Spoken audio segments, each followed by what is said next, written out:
Let's talk about our second match of the day, because for the second time this season, Neko and the Toronto Defiant faced off against his former squad, the Boston Uprising, who haven't lost a regular season match since week 3 of Stage 1. Pretty impressive stuff.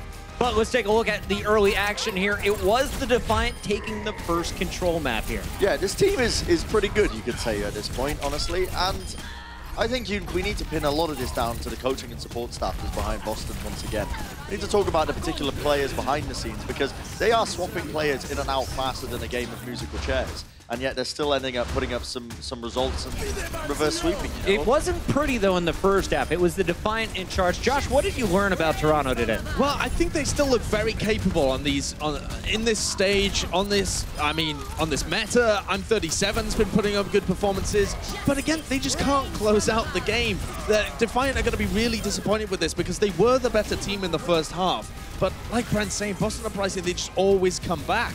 And this is 3 reverse sweeps in a row. So even though teams do look like they outperform them and are getting the better end of them, like the Toronto Defiant did here, unless you can win this third map, you've got to start worrying. We talked about it at the half. Anything could happen in the second half, and Boston definitely showed up. Well, I think you have to give the coaching credit a ton of respect, because they're reverse sweeps, which means they're getting halftime adjustments, which we don't see from a lot of teams in the Overwatch League. What went wrong? How do we fix it? You can only reverse sweep when you're down 2-0. They go to the halftime dugout, they have a meeting with their coach, and then they execute it towards the end. And as good as I'm37 was in the first half, that's how good Hex was at the other half. Color Hex, that is, but the Hex always put at the top.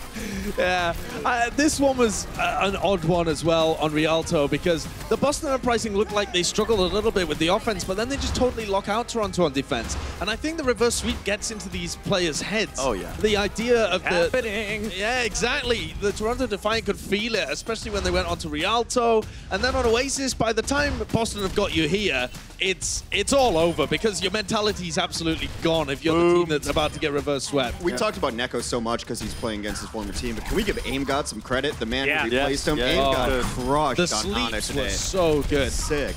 2 really clutch sleeps that won 2 maps, essentially. Like, fantastic performance. Is Color Hex the pickup of the year, though? I look at all the talent in the Overwatch League, I'm like, who else gave a chance to the New Zealand players? Boston's one of the only teams that scouts players that aren't Korean. They will find talent wherever they can.